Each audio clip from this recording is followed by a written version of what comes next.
Hi, friends. Welcome to this week's American Mussar Community Gathering. We are starting a new soul trait today, a new old soul trait today. It is the soul trait of honor, which is Kavod in Hebrew. We'll get started the way we always do with a short meditation. So I invite you to um, close your eyes and relax. And take in a deep breath through the nose and hold. And exhale through the mouth and hold. And again, inhale through the nose and hold. And exhale through the mouth and hold. And if thoughts should enter your head, just observe them and let them pass. Like watching a car pass by in the road. Now is not the time for solving problems. It's not the time for planning. All you need to do is inhale through the nose and hold, and exhale through the mouth and hold. And on your next inhale, say to yourself, Shema. And on the exhale, listen. Shema, listen. In Shema, we're listening deeply, without judgment, without offering advice. In Shema, we are listening with an open heart. Shema, listen. And when you're ready, you may open your eyes.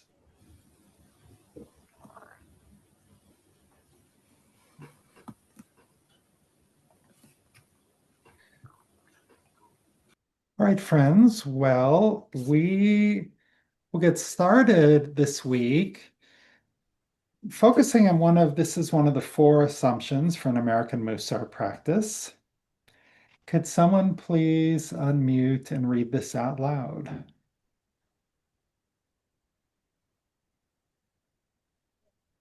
There is a divine spark in everyone which is occluded by our baggage. Thank you, Beth. Okay, so let's unpack this a bit. What is that? Some of you are probably familiar with this. For others of you, it might be something you're less familiar with. What is it? What is it talking about? What is a divine spark? What is baggage? What does this mean if you're not sure about divinity?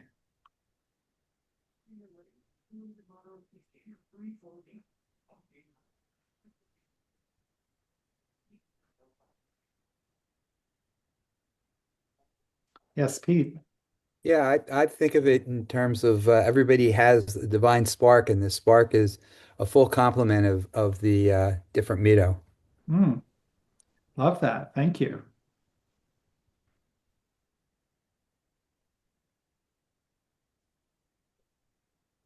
Yeah, the divine is Musar teaches the divine is in balance for all of the different midot, all of the different soul traits. It's kind of it's kind of a standard that we can aspire to. Yes, Beth. Does it go back to when God created the world and he had to contract himself to make room for his creation, and then he made vessels to put the divine energy in, and some of the vessels weren't strong enough to hold the divine energy and they broke, and all the little shards scattered throughout the world, and some of them are in us and some of them are in other people and other things. Is that it? Um, That's no, very Kabbalah, very Klippa. I'm sorry. Did I get too weird? you did not get too weird at all. That is, I was going to say, that's kind of the Kabbalistic story of creation. I was thinking of a different part of the create, and that's definitely cool stuff for sure.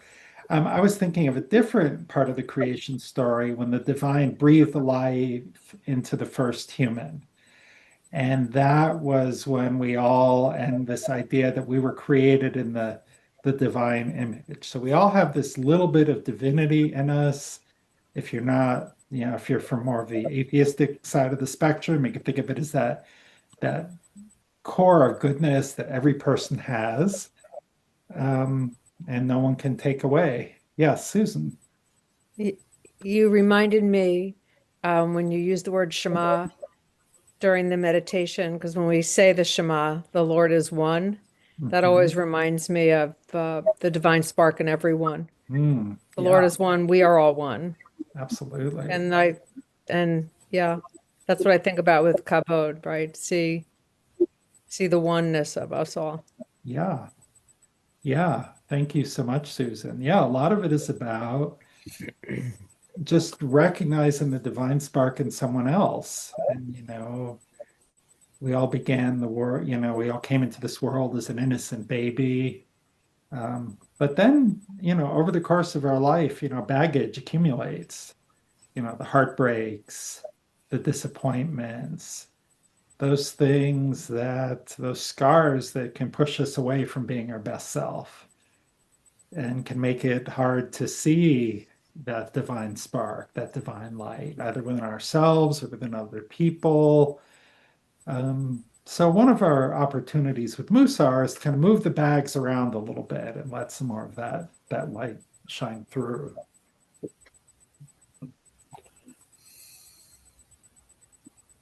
All right, well, let's take it a little bit deeper.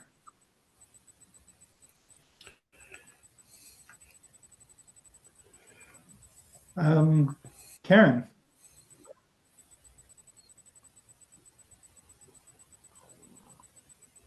I have a quick comment, which is yes. that I often think of the divine spark because it reminds me to look past people's imperfections.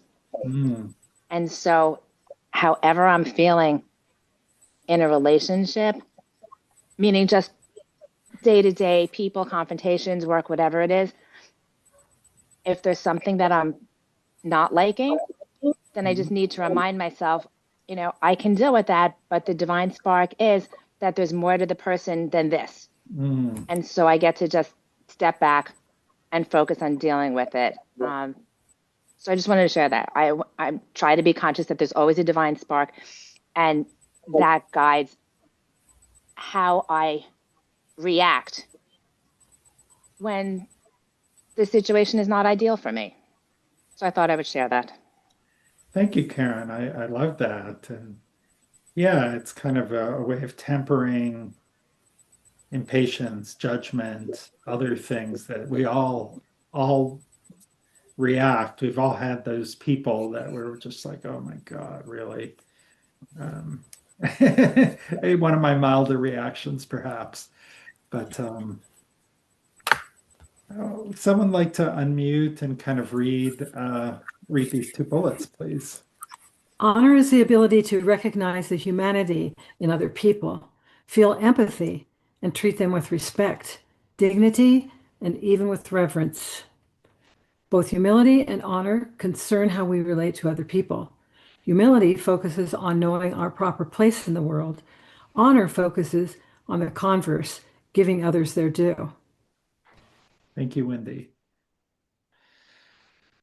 All right, I'm going to stop the share. I will put this in the chat, but I'm wondering what are some of the things that stand out for you about these definitions? Yes, Wendy. Well, I loved reading those two definitions because today I had this perfect chance or ability to be able to live those because I was called on to judge an art exhibition and contests. So and they're all children. So there's like kindergarten through high school. And every single one has something to say. And Hmm. that's just like when you can see the divine spark. And also in judging, I mean, I'm not liking that position very much to be a judge usually, but this is kind of exciting because I get to look at all their artwork. But in judging, sometimes I would get a little bit unhappy because I would have to choose one over the other, and they all had something. So it's just like, and it's kind of equalizing that divine spark, Yeah. each of us. Thank you, Wendy. Toby. Well, I always think of my first book in Mussar was Everyday Holiness, like a lot of people's. And I always think about Alan's little sound bite for Kavod, which is every soul a holy soul. And even if you're not God-centered, every soul a clean and pure soul, however you want to say it. But that helps me when I look at someone, when I'm talking to someone I don't know, especially if it's an uneven sort of status situation that I have to, or if they're behaving badly or I'm behaving badly, whatever. I always think that this is a holy person. This is a person that God put on this earth for a purpose.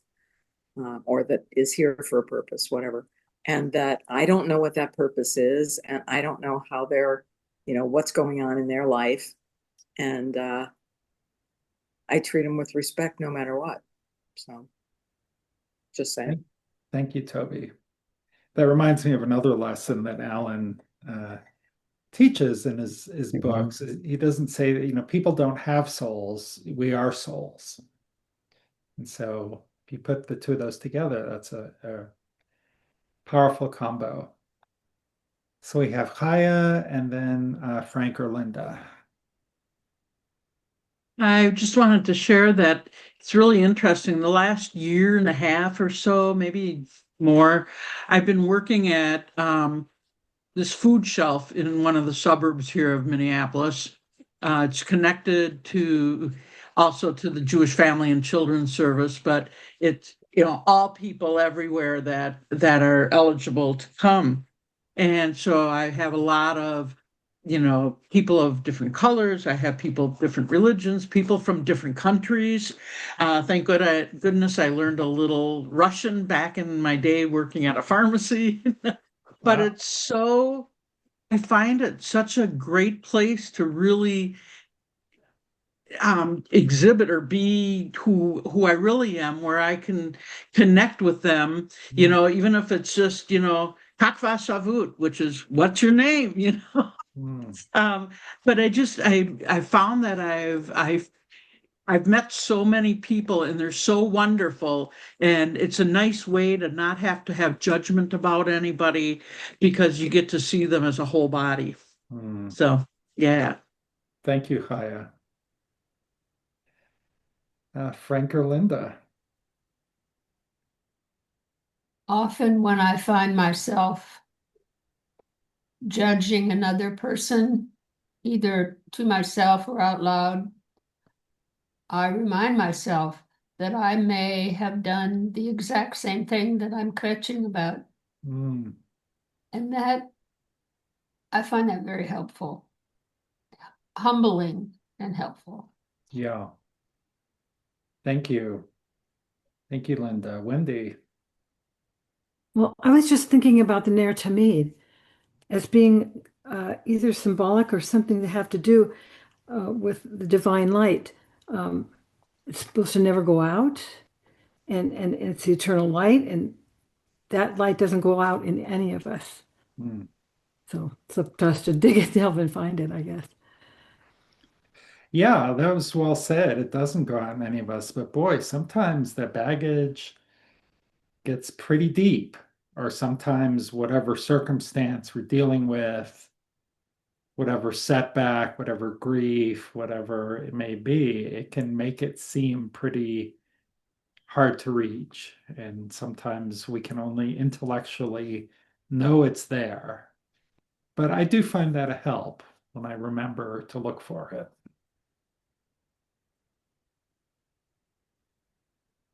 I thought it was interesting that Linda brought up judgment because that's and Wendy brought up judging, where you have like judge, if you're a judge, you have to make a hard decision sometimes between two things, but judgment, of course, is something different. I mean, what is judgment in the way that Linda was talking about it? Let's explore that for a sec.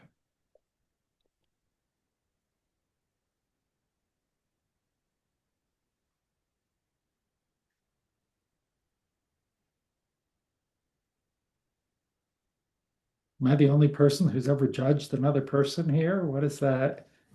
What does that mean?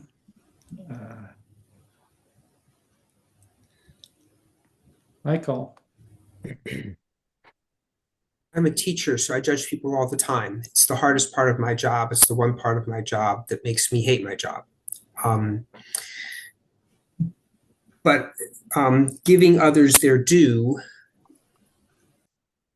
I think can, for me, be squared with judgment, at least to the degree that if I want to be, and this has to do with the soul trait of truth, so I need to respect these young people enough to be honest with them about what I see in their performance. And they might not like that, which is another piece of that puzzle. But the role of judge doesn't have to be, at least I don't feel like it has to be necessarily going against the practice of honor. But it takes, for me, a ton of work to square those things. That is, for me to say that here is very different than when I'm actually grading. It's a whole different thing.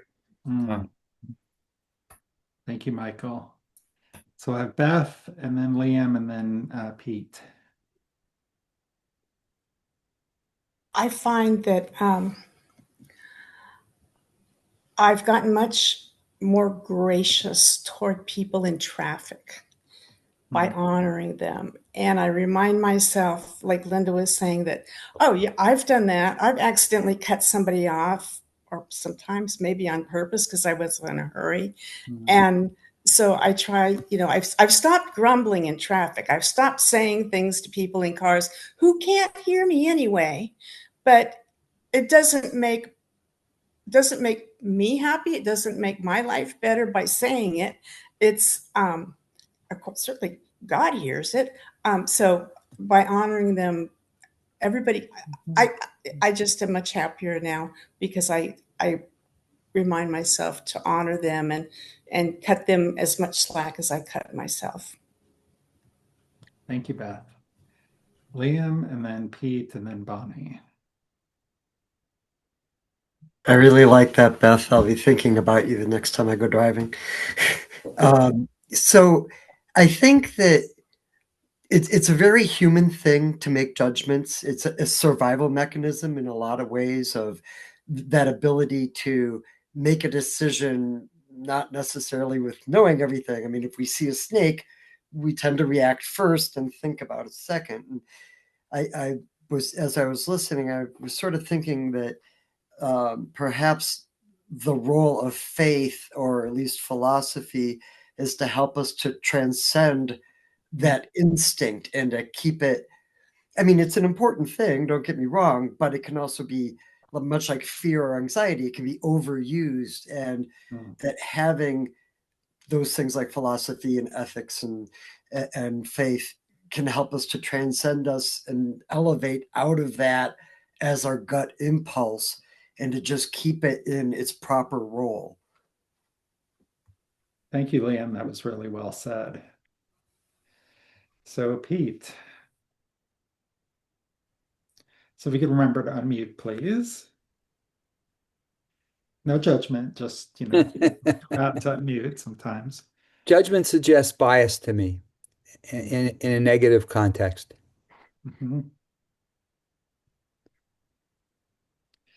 Yeah, absolutely. And it's kind of, to put it with what Liam was saying, if I'm understanding you correctly, it's kind of when, maybe it's true, maybe it's not true. Does that matter? How does that weigh against their divine spark, and what actions do that lead us to?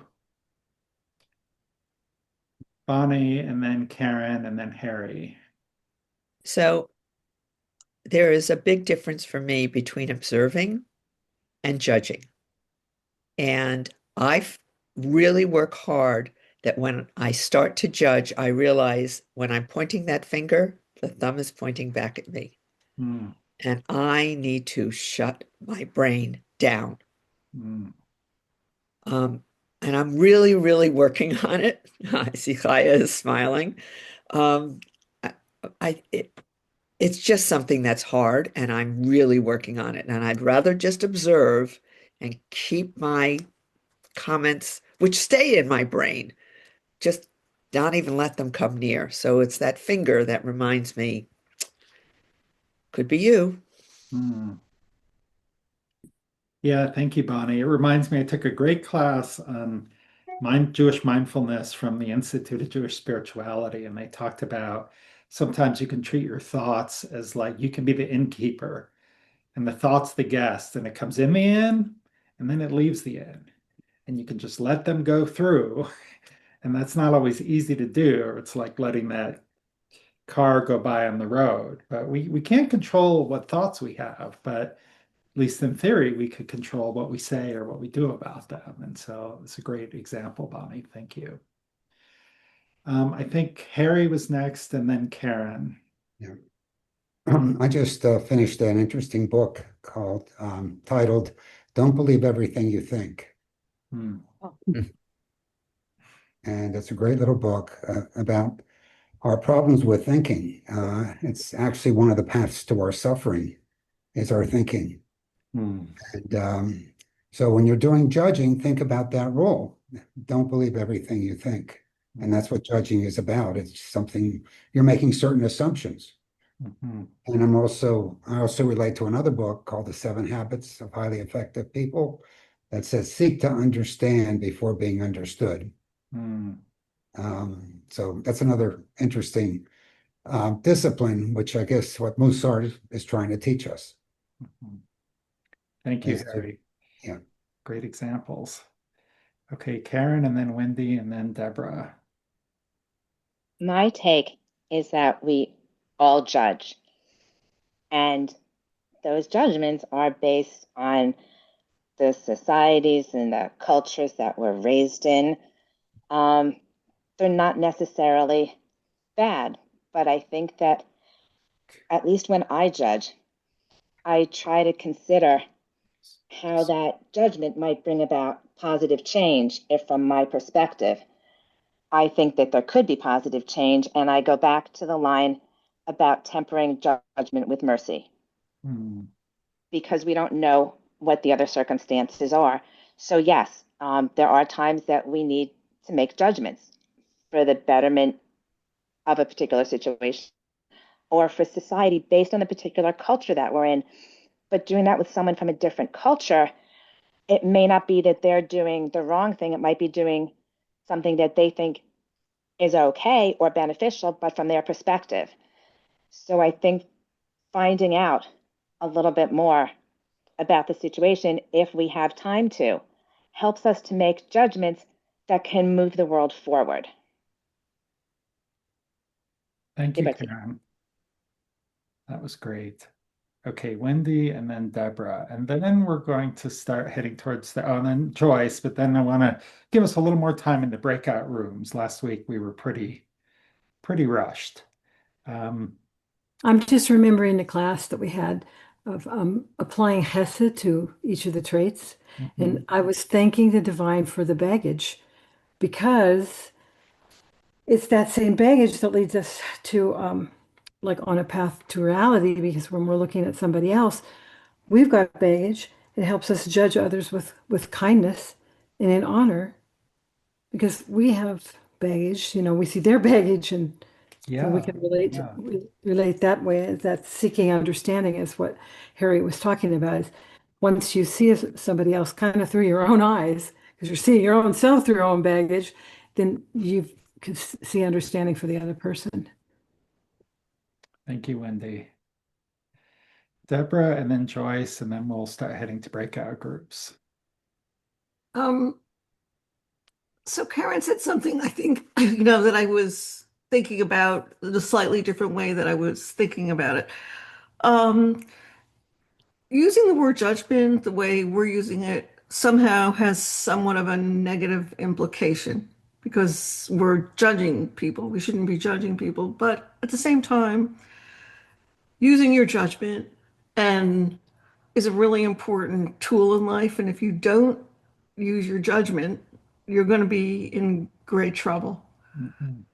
Um, so I guess what I'm saying is, no, you shouldn't just, you don't judge a book by its cover, but at the same time, you need to protect yourself. And so many times, no matter, in our life, constantly, we need to use judgment. And that's not a bad thing. Absolutely. That's really well said, Deborah. We have this ability for a reason, and sometimes it's really important that we use it. But what's the right boundary for our judgment, and how do we? I know Paul, who's hasn't been here in a little while, but he often would distinguish between judgment and discernment, trying to figure out things in that way. Okay, so we had Joyce, I believe, and then we'll start getting ready for break. Then we'll go to breakouts.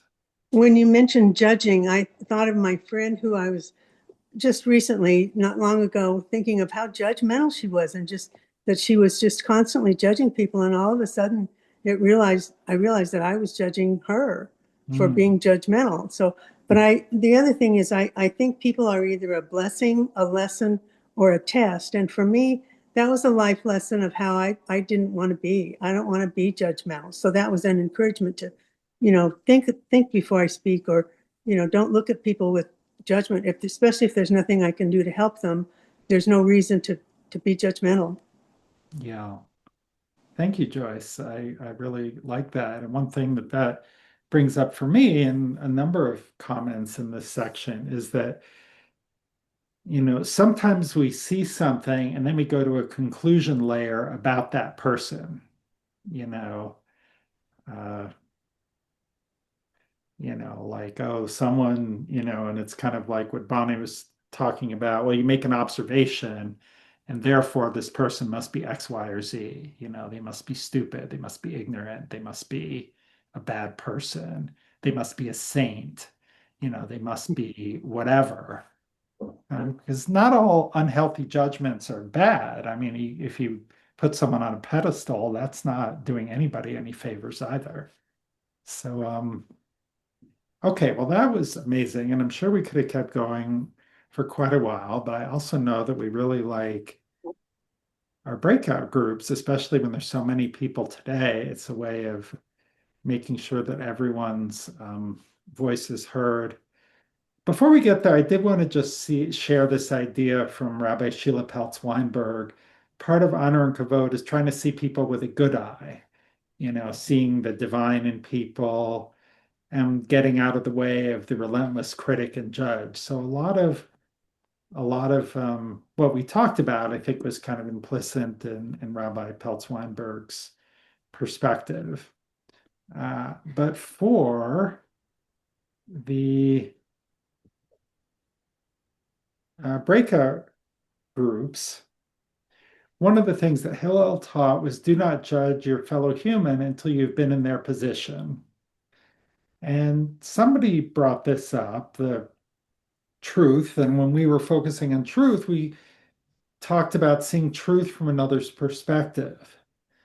And so, how are truth and honor connected in this way? And maybe you could talk about an example from your life, um, trying to see things from another person's perspective.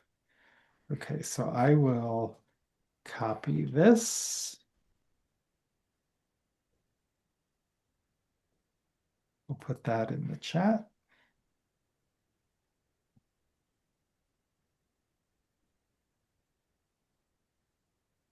And then I will get the breakout rooms going.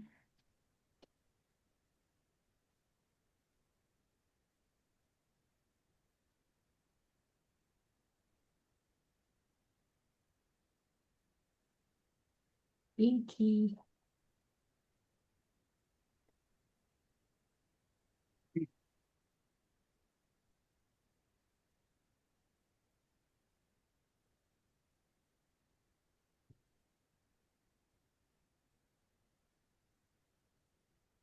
No.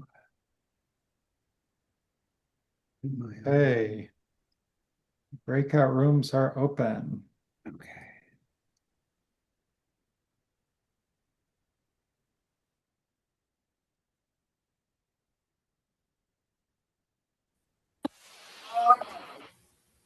Hey, everyone, welcome back.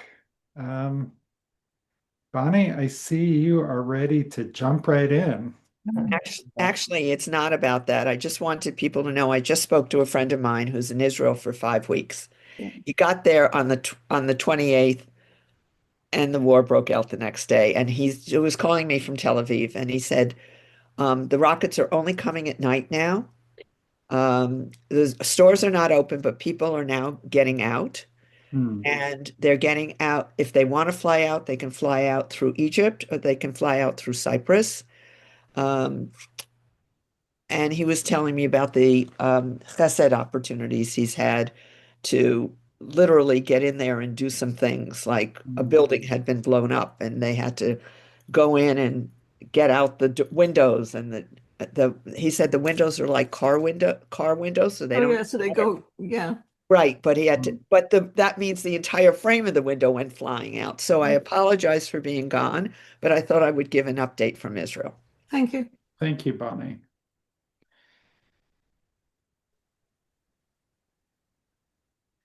Okay, so yeah, thank you for that. And Israel's been on our minds in one way or another. Um, so I would love to hear about the breakout sessions. Did you talk about honor and truth? Did you talk about other things? The insights you had about yourself? Just remember not to share a private story from someone else. So who would like to share first? Yes, Haya. It's very simple. I loved meeting Liam, because I hadn't met him before. And I just really enjoyed, hearing about his experience, with a new rabbi and stuff like that, where he goes to the synagogue. And I really enjoyed meeting him and learning about him. And, it just felt like a honorable connection. Yeah, that's great. I love you use that word connection because that's what honor can get us. And judgment perhaps leads to disconnection.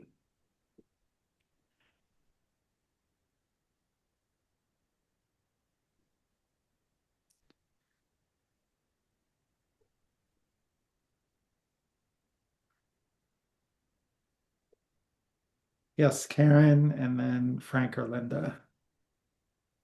We talked about judgment as being for good and judgment as being uplifting, which are 2 out of 3 reasons. If the third reason is that judgment can be negative, because I was surprised that many people only associated judgment with negativity.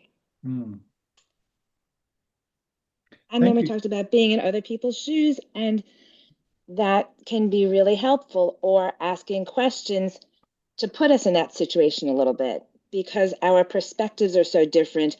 We talked about judging people who are different from us because we don't know them. We don't know their traditions. We don't know how they think. We don't know what's acceptable there. And also judging those who are close to us because we have expectations that they may be more perfect than they actually are. And so those were some of the topics that we discussed. Thank you, Karen. Great. Sounds like a great discussion. So Frank and or Linda. One of the one of the thoughts I had was made a connection about Hillel, and between Hillel and Shammai, Hillel was the liberal guy. He was more forgiving, and the rabbis agreed with him. They agreed with Shammai sometimes, who was much more strict. And I think Hillel had some vision of the world where we give each other the benefit of the doubt. Not not for irresponsibility, but for some differences. Mm. And it's really it's very kind of sad and disturbing how vitriolic we hear people are today and no don't give any. And so I kind of buckle down and for compassion for myself Mm. and for my encounters because I don't want that other way of looking at things to prevail. Thank you, Frank. That was always moved by your open-heartedness and your compassion, and reminded of something it says in Pirkei Avot. I don't think it was Hillel who said this, but it might have been. Always judge someone to the side of merit. Kind of from Karen's point as well. That we can. That's giving people the benefit of the doubt. It's exactly what Frank was talking about. Liam. This isn't what I was going to talk about at all, but I was thinking about what Frank just said. And one of the things I've always liked about Hillel, and I find it relevant to the discussion of honor, is that he would tell, when people asked questions, he would tell you his opinion, but he would also tell you other people's opinions on it. And that he saw value in, it wasn't, judgment or condescension. It was just, well, this is what I think, but this is what Shammai thinks, and et cetera. And I think, to me, that's part of what honor is about, is being able to see that all of it has value, and that none of us in this whole thing of life is isolated, but that it's which is what we were talking about in my breakout room, that this is a group effort, and that part of Mussar is to pull us out of ourselves and to remember the value in those connections, and that we're greater than just ourselves, that by being a part of a whole, we become something bigger and better than of ourselves. Well, that was beautiful, Liam. Thank you. And we're gonna give you the last word today. That's a great place to end on. We'll go into our closing. Instead of a closing meditation, I was wondering, Haya, if you might sing us one of your blessings. You just remember to unmute first. That would help. Yeah, this is my favorite one. So, may the blessing of God rest upon you. May God's peace abide in you. May God's blessing illuminate your heart now and forevermore. Amen. Amen. Thank you, friends, so much for being here today. This was an absolutely spectacular conversation. So many of you shared from the heart and from your experience, and I learned so much. If you're watching this video and you've made it to the end, congratulations. Thank you. Please give the video a like or a share, or follow us on American Mussar, and we will see you next time. Thank you, everybody.